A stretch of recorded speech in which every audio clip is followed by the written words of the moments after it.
Let's get started. Let's kick off the Global Systems Institute events for this new academic year.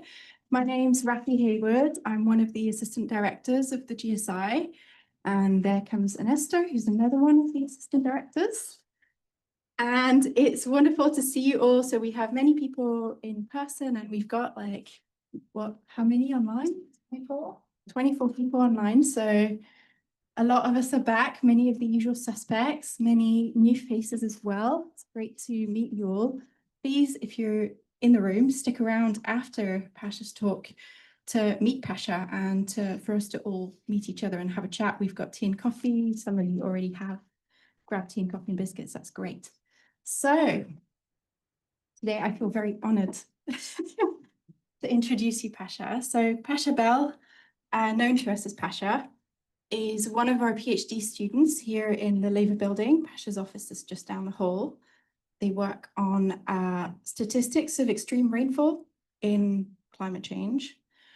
And they are also one of our bravest, most courageous members of the Global Systems Institute. They have taken part in so much nonviolent civil resistance. And that's what Pasha's talk is about today. And I was just thinking on my way over, when did we first meet? And actually, Pasha was one of the people who recruited me into Just Stop Oil a few years ago. And yeah, Pasha gave a talk alongside Eddie and our famous Phoebe, who I'm sure you're about to meet if you haven't met Phoebe. And yeah, basically Pasha and Eddie and Phoebe and others were talking about nonviolent civil resistance, and it was really inspiring. And even if you're not thinking about, this isn't a recruitment talk, although probably by the end of it you'll be recruited, but it's really important for us as academics and students to think about how civil resistance fits into the ecosystem and how it fits in with the work we do, right? And yeah, with that, I'm going to hand over to you, Pasha. Please welcome, join me in welcoming Pasha. Hello, everyone. I hope you can hear me. I think the mic is on, and I hope people can hear me on Zoom. Please tell me if you can't. As Rafi said, I'm Pasha, and I'm not talking about my research today. I'm talking about my activism, specifically direct action. I'm not going to talk too much about myself, but as Rafi said, I've been involved in civil resistance for like 4 or 5 years now. And that has included all sorts of things, from talks, handing out leaflets. I've handed out so many leaflets, to doing direct action to the point of arrest and even to the point of imprisonment with a group called Just Stop Oil. And I've been involved in support structures and kind of every part of those sorts of movements. And the obvious question that you always get is, why are you doing this? Does it work? And the easiest answer I can give to all of those questions is, let's just look at history and see what's worked in history. And that's what we're going to do today. So the title is Suffragettes to Soup Throwers. So let's start off by struggling to turn the PowerPoint.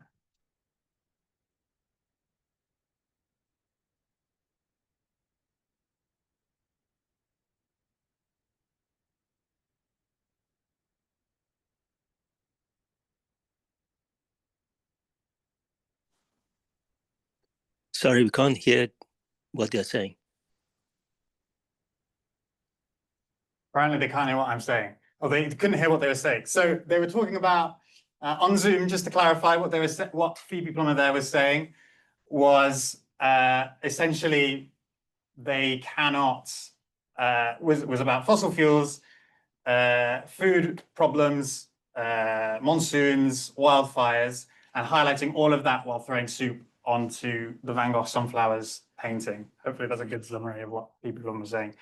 But yeah, that's a really famous moment in UK civil resistance history, specifically modern history, with a group called Just Stop Oil. Just Stop Oil had one single simple demand, which was no new fossil fuels. So that's no new fossil fuel licensing, consents, anything new fossil fuel production related within the UK. It's a really simple no-brainer demand. And those kinds of actions at the time, I mean, a lot of people will have heard about it. A lot of people saw that action. But the default, I think, reaction that most people experienced was kind of confusion. Like, why throw soup on sunflowers? Why try and, why do these kind of cultural actions just to raise attention?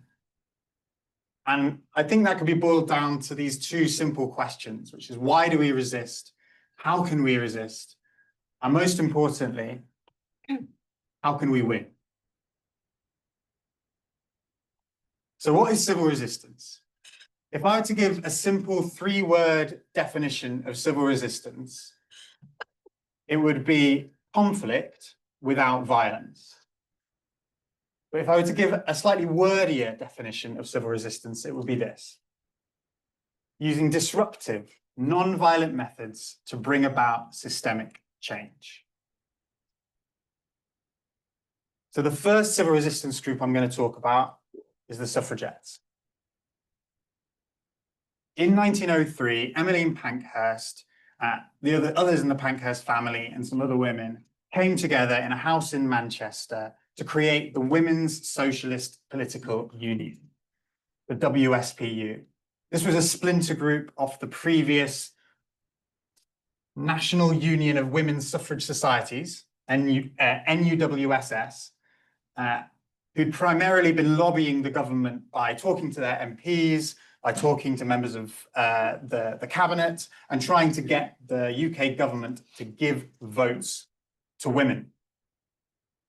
Out of interest, how many people have heard of the suffragettes in this room? Okay, everyone's heard of the suffragettes. And there's a reason for that. So the suffragettes in 1905 started their campaign of disruption. The first thing they did was they disrupted Winston Churchill. So Winston Churchill was giving a speech, they disrupted him. They organized a bunch of actions, including census boycotts. So that was where women hid under in the cellars of their houses to avoid being taken by the census. They interrupted the speeches of politicians, and they had a consistent campaign of arrest and imprisonment. In 1907, they had the first women's parliament at Caxton Hall. This brought hundreds of women to London, and it wasn't just a talking shop. They discussed their politics, they discussed why they were demanding the right to vote, and then they marched to Parliament. They marched to Parliament and they tried to get in Parliament, and in front of a bunch of police, they managed to push through and actually get into the Houses of Parliament. About a dozen women managed to get into the Houses of Parliament to demand the right to vote. 57 women were arrested that day and sent to prison. All right, 57 women were sent to prison. Over the course of the entire suffragette campaign, about 1,200 women and about 200 men were arrested and imprisoned as a part of the suffragette campaign.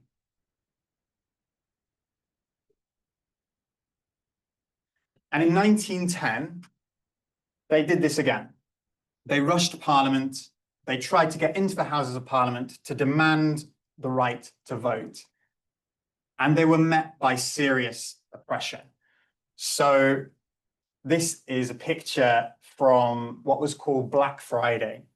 So on the 18th of November in 1910, they tried to get into the House of Parliament like they'd done each year before, and they were met by a violent police. So women were beaten, they were sexually assaulted, they were hit in the face by horses, and this created a massive media attention, right? So the suffragettes they managed to get into Parliament on previous occasions, and the time they couldn't, when they were forced back by police, this was the front of the Daily Mirror. And a lot of their actions might be quite familiar to people today. So the most famous action, probably the most famous action taken by a suffragette, was by Emily Davison in June of 1913, where she ran onto the Epsom Derby to pin a suffragette flag to the King's horse. This is a photo from of when that happened. And of course, Emily Davison was hit by the King's horse and eventually died. And Emily Davison became a martyr for the cause of the suffragettes. On the right there is the Rockby Venus after it was slashed by Mary Richardson. Again, Mary Richardson, it was similar, very similar to what Phoebe Plummer and Anna Holland did, throwing soup onto on Van Gogh sunflowers. Mary Richardson slashed the Rockby Venus. And these two actions and other actions besides were massive and incredibly successful at bringing mass media attention to the cause of the suffragettes.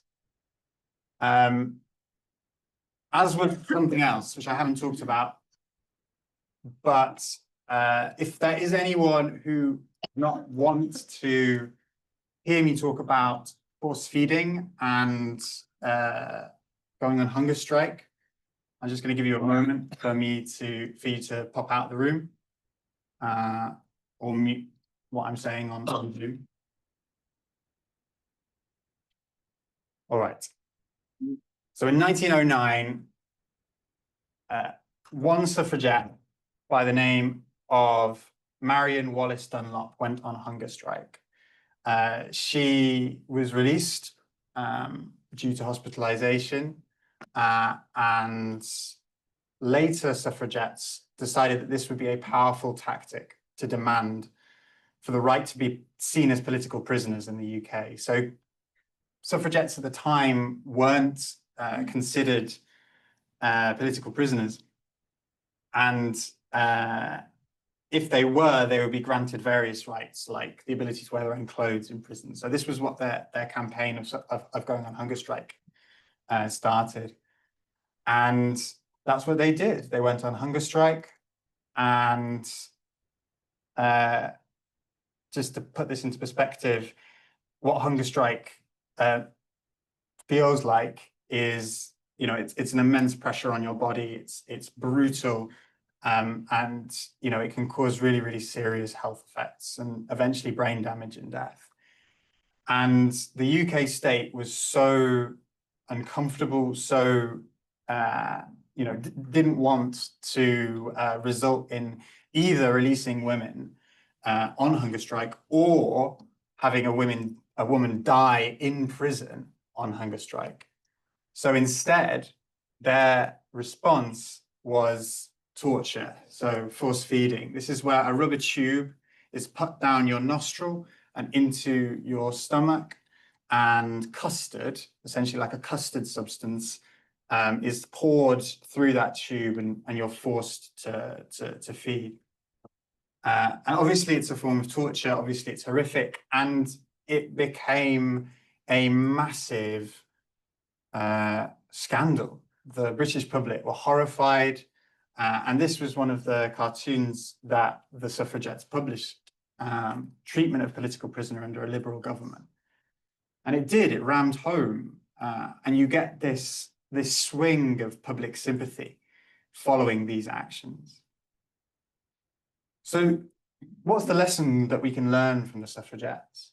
Well, the suffragettes were a relatively small number of incredibly dedicated women who did mass disruptive actions that generated vast amounts of media attention.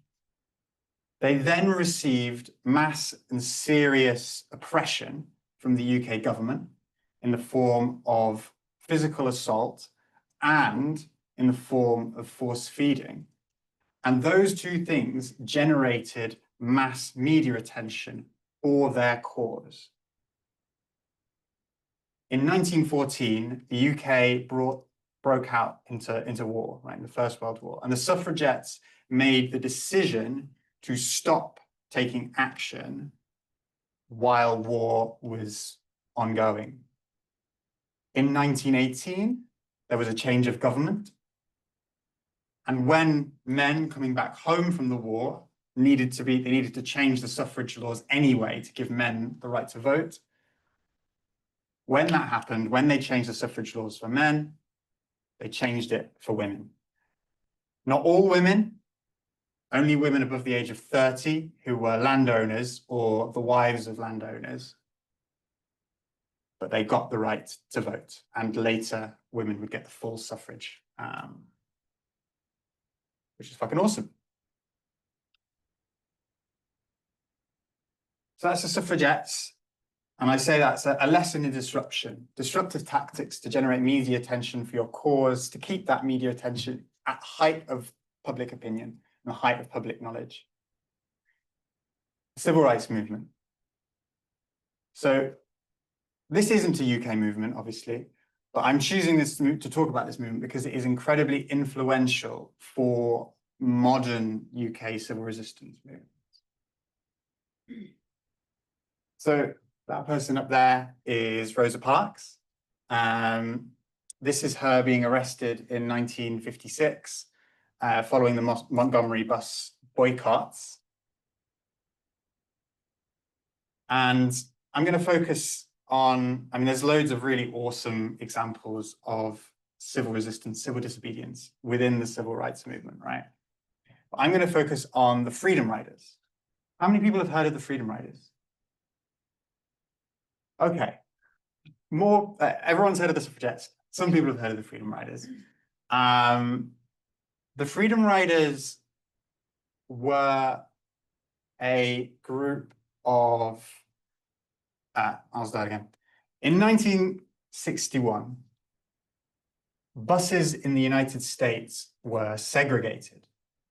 But in 1955, there'd been a court case saying that the segregation on buses throughout the United States was illegal. And so in 1961, it was the perfect time.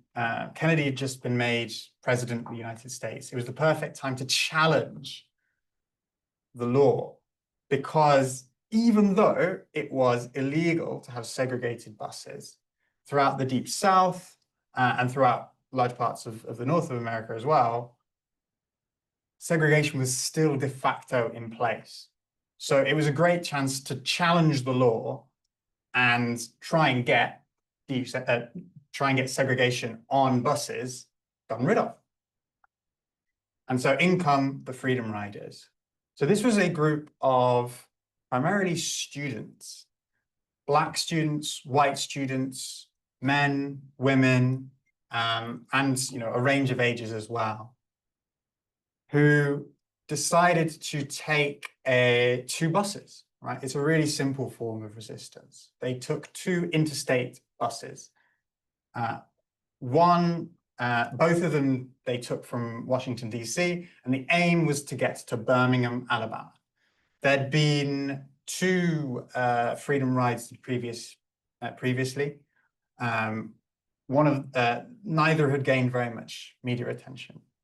And the reason they hadn't gained that much media attention is because they'd resulted in arrests, but there hadn't been much in the way of conflict.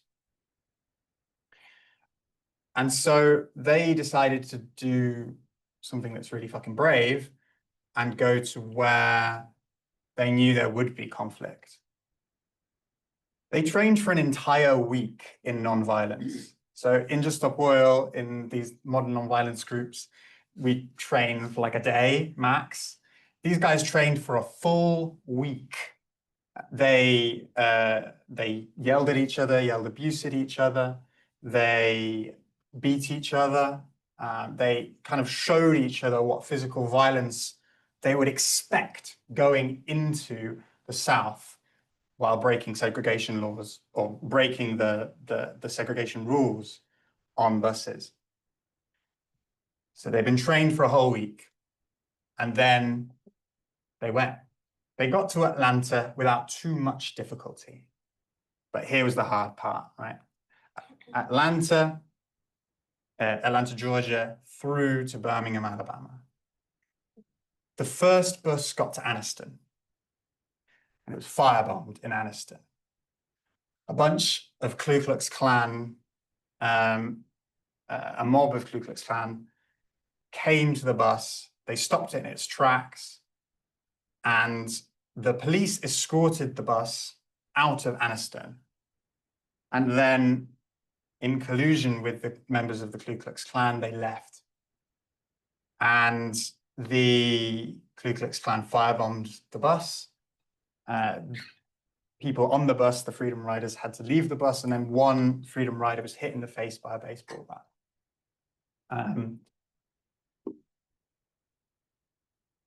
The second bus managed to get to Birmingham, but they were also assaulted in Anniston, and they were assaulted in Birmingham. And this moment, this photo was all over the American press. And maybe if that had been it, that would have been the end of that story. But over the course of the next summer, 450, or thereabouts, students, primarily students, and also members of the community, white and black, broke the segregation, traveled on buses down to the Deep South, got arrested, filled police stations over the course of that summer, and embarrassed Kennedy so much that in November of that year, the Interstate Commerce Commission banned segregation on all buses.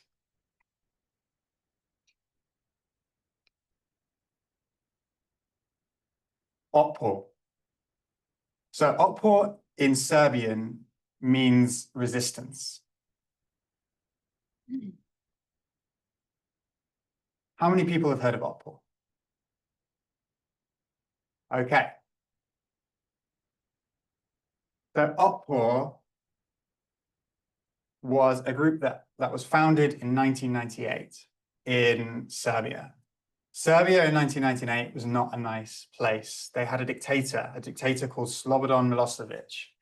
Slobodan Milosevic had been engaging in a genocide against the Bosniak ethnic group in Bosnia, then occupied by Serbia. And Slobodan had, was not a popular man. He was a dictator. There was a 50% unemployment rate in Serbia. And Otpor was a bunch of students.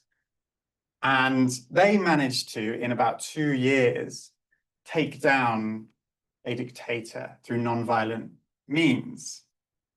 And they did it with memes. So what do you do if you're a bunch of students in a really repressive regime where you can't even meet and have, ordinary protests? You can't hold placards, all of that sort of stuff. That there's a serious amount of fear in the air. How do you break that fear? Well, what they decided to do was a form of street theater.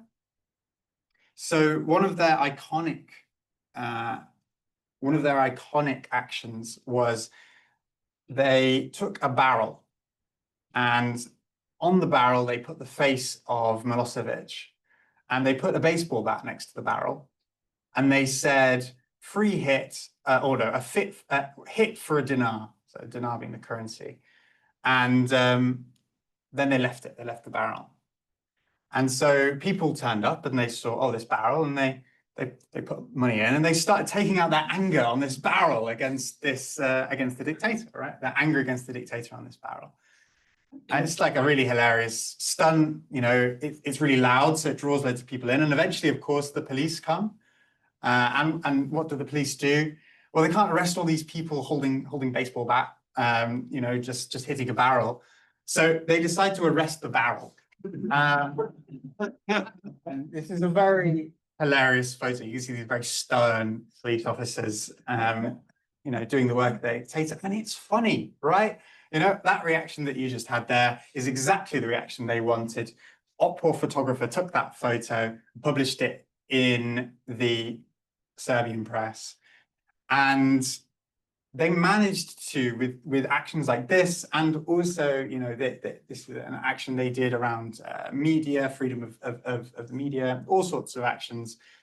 They managed to degrade the fear that a dictator can put into its people. In 2000, elections were forced upon Serbia by sanctions from the West. The other thing that Oppo was doing, while it was trying to make people less afraid of Milosevic, was they were trying to unite the left. So I don't know if anyone has experienced this in left-wing politics, but there's quite a lot of infighting among the left. And basically their goal was they brought together a load of political parties and got them to all go behind one central banner, which was the democratic, what's it called? The Democratic Opposition of Serbia. So they all were part of the DOC, the Democratic Opposition of Serbia, and Slobodan held these elections in 2000 and lost miserably. But of course, he didn't accept the election results. And I won't go into too much detail, but there was a popular uprising. Oppo was right at the front of it. And eventually, Slobodan was forced to be removed.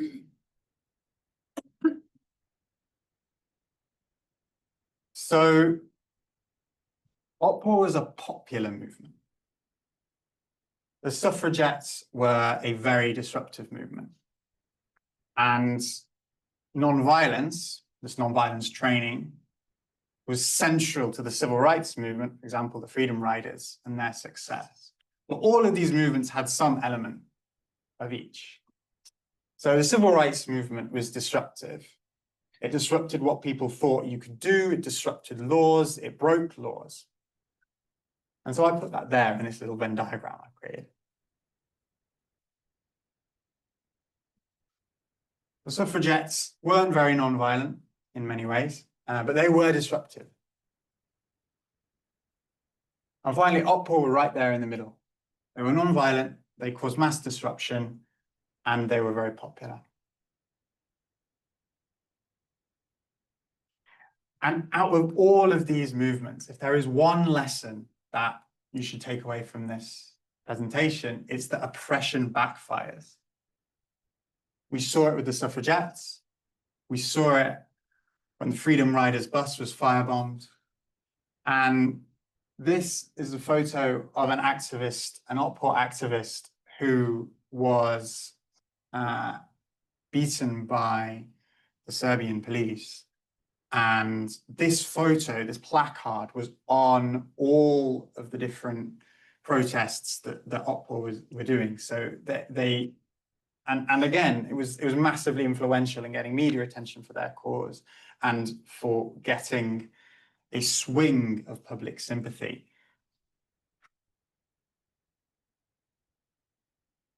What about today? Where are we today? So what's going wrong in the world? Can I just get some people to shout out what's going wrong? Genocide? Genocide? We've only got half an hour, Pasha, to be honest. Go on. Trans rights. Trans rights? Climate change. Yeah, extreme right wing. Yeah, Water. you name it. Yeah, these are the ones I've got on here. There are more. You know, there's so much going on, right? We're living in a very, very, very serious situation. Why are we living in a serious situation? You know, why hasn't the Labour government sorted out climate breakdown or even sorted out what we can do in the United Kingdom about climate breakdown? Why is the Labour government still sending weapons to Israel? Again, anyone have any ideas? Shout out. Money. Money? Colonial legacies, Not that powerful. ability. Not that powerful.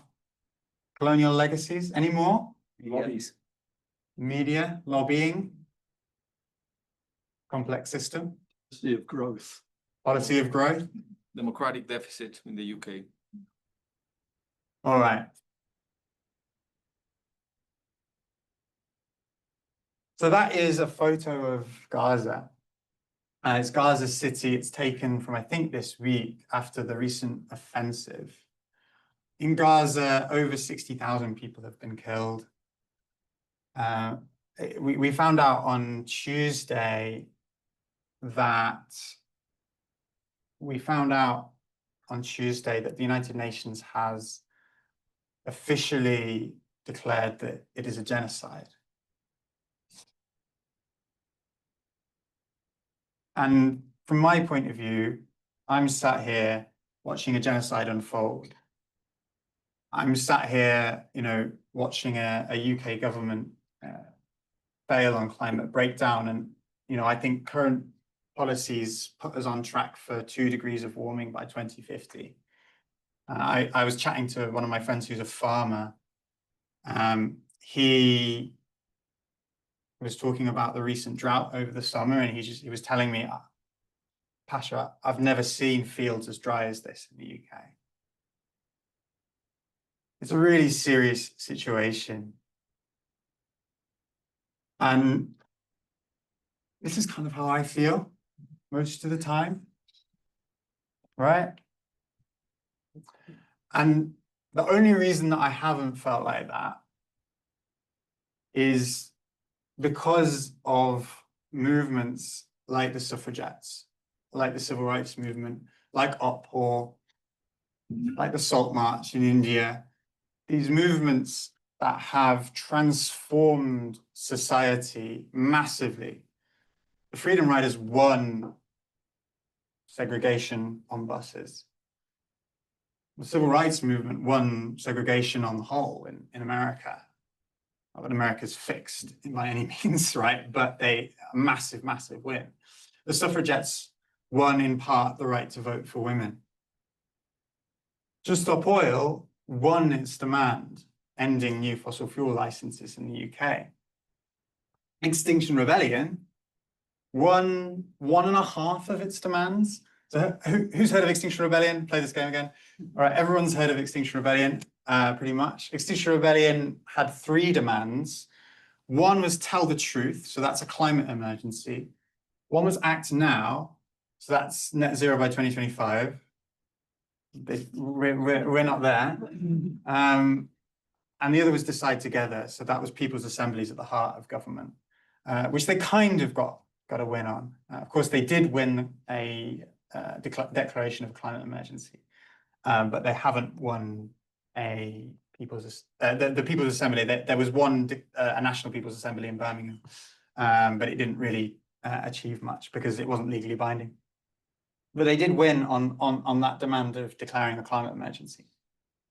Just Stop Oil. So this is George on top of the forum, University of Exeter. Just Stop Oil won their demand of ending no new oil and gas. This is Animal Rising. So this is one you probably haven't heard of, but maybe have. They're an animal rights group who've been campaigning. They've just taken some lambs that were going to be slaughtered. This is a group called Youth Demand. This is a group that's currently around and kicking. They have 2 demands, one on Palestine and one on climate. This is an Exeter example, Eli for Pal. So this is the Exeter Liberation Encampment for Palestine. It was here on campus, just that way, on Queen's Drive.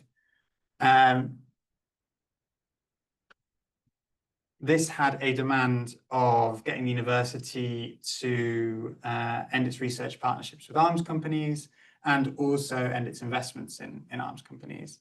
And finally, it had a demand on getting studentships for Palestinian students. It's succeeded on the demand of studentships. It's succeeded partly on the demand for investments it is yet to succeed on the demand for research partnerships. Is Palestine Action? This is on top of Teledyne factory, who send weapons to Israel, who make weapons for Israel. And this is Defend Our Juries. So you've probably heard of the recent prescription of Palestine Action. Defend Our Juries are a campaign that started originally trying to demand the UK government, or not the UK government, sorry, demand that courts, that juries have, demand that courts accept that juries have the right to acquit based on their conscience. But they've transitioned into a campaign demanding to stop the ban on Palestine Action. And so over 500 people, then over 1,000 people, and soon I'm sure even more, have sat in Parliament Square demanding, with signs that simply say, I oppose genocide, I support Palestine Action, which is of course a terrorist offence under UK law. So a bunch of terrorists on our screen there. Where do these guys stand in our little circle of non-violence, disruption and popularity? So I would say that's where we are with these groups. They're non-violent, they're disruptive, but they're small, they're not popular. I'd say that Defend Our Juries is actually pushing towards popularity. There's quite a few people that I know who are like, it's kind of dumb that the UK government is prescribing you know, a group like Palestine Action. And so maybe I don't support Palestine Action themselves, but I'm willing to support Defend Our Juries. So this is a talk about civil resistance. It wouldn't be a fair talk if I didn't include a way to get involved. So if you're interested in any of the modern campaigns, not Palestine Action, that I've talked about today, if you scan that QR code, you can get involved in any of them.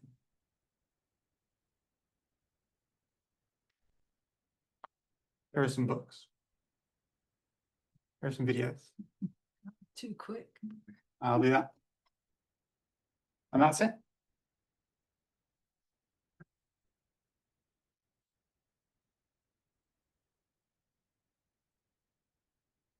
Pasha. Great way to kick off the year. So questions. If you have questions online, can you write them in the chat, and Anne is going to keep an eye out. Mister. Let's keep the microphone because otherwise people online can't hear us. All right. So thanks for that, Pasha. I was thinking about a couple of things. One is that most of your examples are about things that the state can grant you, right? So one of the points that I kept thinking, and I keep thinking about like normal activism or the activism we know about, is that still very state-centric. And I think about the climate emergency as something beyond states, right? Corporate actors can pollute in Brazil, and the UK can say, well, you know, my laws are. So that's one of the points in which I think is qualitatively different. And then I was also thinking about what about successful oppression tactics, right? So you told us all about like the people we remember, right? You could talk about this as selection bias, but I think it's more than selection bias. There's something here really interesting about how governments actually adapt, right? And in the global south, there's something called cooptation and buying the leaders. So there's the so-called perfect dictatorship of Mexico is exactly a government that is fine-tuned to engage with civil resistance and transform that energy. So those are like the 2 points for us to maybe think about these issues. I'm excited. Do you want to? Yeah, I can go over those two. So the first, the climate crisis is absolutely it's an international issue. I mean, the only thing to think about with respect to that, of course, is even at a state level, we're still failing miserably on many of these issues. And also we do just live in states. So in a sense, that's why all of these groups have focused on a state level. The other thing is that international cooperation between civil resistance groups is a thing. Opor, the group, the Serbian group, have created a non-violent, essentially training school, and they go around the world teaching people about the non-violent revolution they managed to do in Serbia, and have been involved and influenced groups like Youth Demand even. So international solidarity between groups is absolutely possible, and potentially a way of ensuring that it's not just state-centric. The second question was on successful oppression tactics. Yes, absolutely. There are a lot of examples of really, really oppressive regimes. And there's also examples of not oppressive regimes where the oppression is you're allowed to, get involved in protest, you're allowed freedom of expression, you're allowed to speak, but as soon as you do anything disruptive, then you're clamped down upon really seriously. So I think that's the case in a lot of sort of so-called liberal democracies where like the UK and places like Germany, France, Spain, like we have this situation where you can speak out, you can protest, but as soon as you do anything disruptive, then you receive massive amounts of oppression. Even in the UK, oppression has been successful, right? We never want to say that as a civil resistance group, right? Because we will never back down. But the recent policing bills, have made it more difficult to protest. And that's not something that you can just sort of wish your way around. The trick here is remembering how civil resistance works. There's kind of two options. Either the state allows you to do what you do and you get away with it, and then you can go out, do it again, and keep going. Or the state clamps down on you massively, and you use that momentum to get more people involved so that you can build your movement bigger and, go to the next, go out again. Basically, you always win. But you always win only if you don't back down, if you don't let that oppression actually stop you. But that's easier said than done, especially in places like North Korea, right? Like where it is really, really, really hard to resist the government, for example. So I'm very much speaking from a UK position, as that's what I know, that's the thing I have experience with. But it is hard. Yeah. Hands up for more questions. Oh, questions everywhere now. And we've got questions online as well. Yeah, a couple of questions online. Okay, so I'll take a couple here. Wait, hands up. Take Francis, and then I'll take you, and then we'll take a question online, and then we'll carry on. Yeah, so I guess my question relates to, you showed some cartoons that the suffragettes made and how those were published, and also how a lot of these have become front page news. How do you think the media narrative has changed over the years with this? Because I think that comparing that to modern movements, some of these movements don't get airtime. They don't ever get acknowledged by even our public media organizations at this point. So how do you think we can shift that narrative? It's a really good point. So it's fair to say that the suffragettes suffered from similar problems. I think it was broadly, they did not have a media landscape that was in favor of them having the right to vote. But they did not live in the same media landscape that we live in today. So, there is a reason why they did do so much mass so much disruptive action to generate media attention, right? And it was successful at doing that, right? But what they also did is they also created their own newspaper, Votes for Women, and handed that out. Which is just impossible today, right? There's no way that that particular tactic is going to be useful. In the modern day, we have a media that's pretty much dominated by a right-wing press that's owned by billionaires. So we have a print media that's created predominantly by the right-wing press, by billionaires, and that is predominantly where all of our news stories come from. Then we have a social media, which is now how progressively younger people, but many, many people as well, are getting their media distributed to them. So the source is the print media, and then news is distributed by social media. And unfortunately, social media is also owned by billionaires.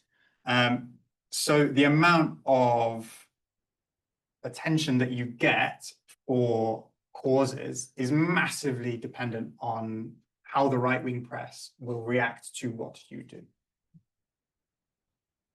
If you want to get media attention for a cause, the way that Just Stop Oil solved that problem is by throwing soup on sunflowers. How other groups do that, and how you do that in a way that gets media attention but doesn't involve, maybe the level of, annoyance that throwing soup on sunflowers generated, for example, how you do that, it's an open question, right? But I definitely think that more work needs to be done in the space of actually targeting the media itself so that you can get a bit more airtime, literally. Thank you. Cool. On that, we've got one of our events this term on the 5th of November, Wednesday, is to coincide with Media Liberation Day, which is organized by Media Revolution, and you can Google that and find out more. So we're going to delve into that more as well. Thank you. Thank you very much for your talk. But excuse my sort of confusion. I'm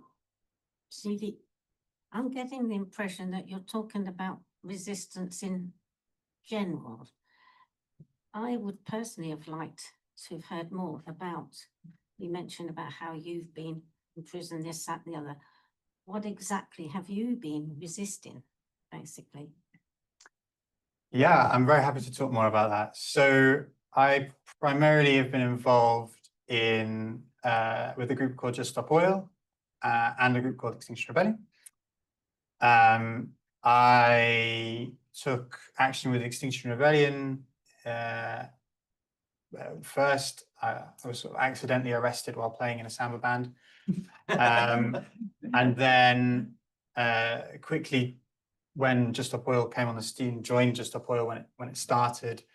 And I took action with them multiple times. I did some cultural actions. So I glued on myself to a painting.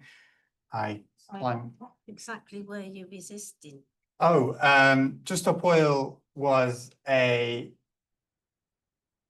campaign demanding that the UK government ends new fossil fuel licenses. Yeah, so demands. Yeah, that was. So it was a climate campaign. Yeah. Because I'm getting the impression you've got all these different resistance groups. Whereas to me, you'd have more impact if it was focused. Maybe that's we can carry that on in the conversation policies. We've still got, I want to get through a few more questions. Taj, and then you over there. Yeah, thanks very much. Very, very interesting. So one thing is, of course, the attention is key, I think, in general. The question is, does the attention, given the media landscape you've described, does it have to be through media, or can it be through other channels into government and action taking? So I'm wondering about the sort of lobbying that comes from the junk tanks and what's the street name? Forget. But sort of other channels of getting to power, essentially. And partly because my sense for the difference of now compared to the past is that this attention deficit, but being Steve Bannon calls it flooding the zone of shit, people are just, just not focused. There is one action and then attention drops within a day or two. So I sort of wonder that for any one group to actually keep the momentum and then build that into the media is much more difficult nowadays because of the sort of lack of just sticking to the topic, because there's 1,000 other topics flooding in at the same time. So I'm sort of wondering if you have any sense for how that could be kept up, that momentum, or other channels of putting pressure could be found.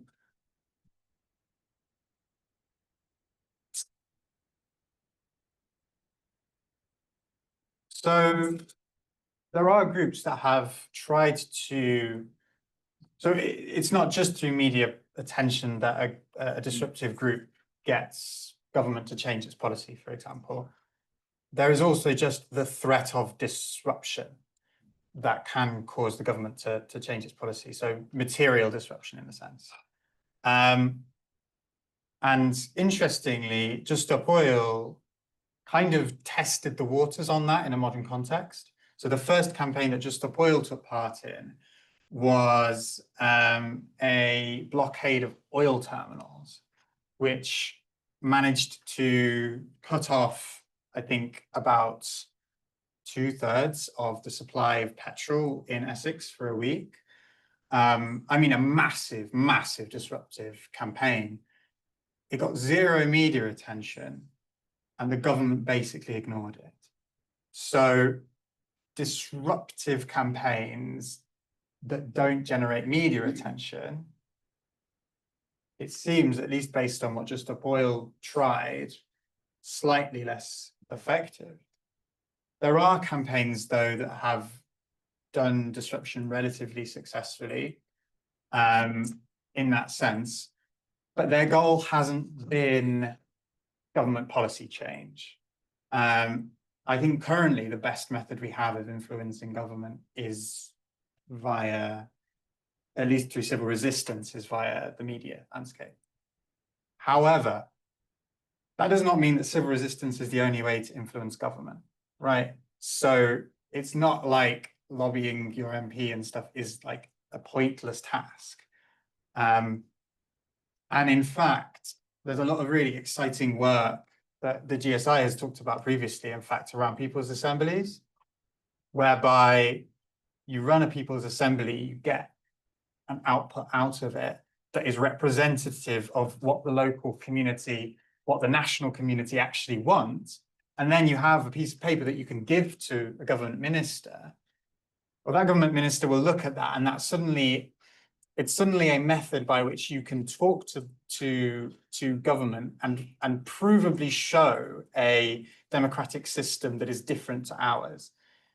And that has a power in and of itself. However, it probably doesn't have enough of a power to actually change things without some form of civil disobedience alongside it. Right, one last question. I hope it's a quick one. Thank you. It's really interesting stuff. I was in Baltimore in early 2016. I remember it's the beginning of the sort of Black Lives Matter movement, and I was at a talk, and a guy, a local black leader, said, "You know, I support the Black Lives Matter movement, but I won't follow it." And that stuck with me. And the reason it stuck me, I think, and it kind of speaks to your presentation, is that these were single issue campaigns that didn't necessarily have a strategy or a vision, and not one that would result in system change. So there's one thing, extending the suffrage, for example, or banning new licenses for oil, but that doesn't necessarily lead to systems change. And as somebody who's spent a lot of time, 20 years now, researching anarchism and working with anarchist groups, I'm really keen to hear more about the vision and the strategy, because if I'm going to follow this movement, I want to know where we're going. And it seems to me that, you know, there's lots of movement, there's lots of energy, but there doesn't seem to be a comprehensive vision. And I want to know what the ideology is. Thank you. Yeah, I mean, there's a big gap, isn't there? Right. And I think personally, the big gap is right here. Right. So we have a bunch of different movements, you know, all campaigning for different things, all pretty much single issue campaigns or multiple issue campaigns with a singular focus. But Otpor, who managed to topple a dictator, were a single issue campaign in a sense, in that they had a single demand, which was the end of Milosevic, but they had 1,000 things they wanted, right? They wanted, you know, to be able to walk down the street, to be able to be, you know, politically and not be taken away by the police. You know, they wanted the, you know, a free media. They wanted jobs, you know, basic necessities. And in the United Kingdom, we're actually getting towards a similar place, right? Yes, the climate crisis is fucked, but for me, like the way I've experienced the climate crisis is through food price hikes, right? Through, you know, and the way that I've experienced, you know, the rise of the right wing has been in the fact that I no longer, you know, is that I have just less cash to work with because, you know, I'm a PhD student at the university, right? And just, you know, in terms of like just where I am in society, you know, well, I don't want to talk too much about myself, but like, you know, it is clear that there are issues that affect ordinary people in the UK about all sorts of things. And, you know, even something that's external to people in the UK, but something like what's going on in Palestine, the genocide of the Palestinian people is horrific and has a mass appeal in a sense that many people are very, very worried about that, right? Now, they're all different issues, but they're all with a central solution, which is systemic change. And so I absolutely agree. It would be really fucking cool if we had a non-violent, disruptive, popular movement which could put at the heart of government something that is more democratic than what we currently have. Woo. And with that, yeah, I thank you so much for that question and your answer, Pasha. I want us, you know, as members of the Global Systems Institute, we're academics, we're students, we're a whole diverse bunch of people, but we're complex system thinkers, right? What unites us is our ability to look at the big picture and see how the different parts of the system fit within each other. And so my demand to you guys this year is to think about how can we inform the strategy, you know, for nonviolent civil resistance and for how does it fit within the broader ecosystem. So let's chat about that at coffee and tea and biscuits. And let's just give a big round of applause to Pasha.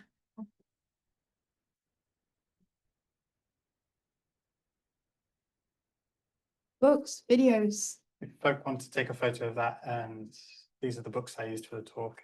There's some good videos as well.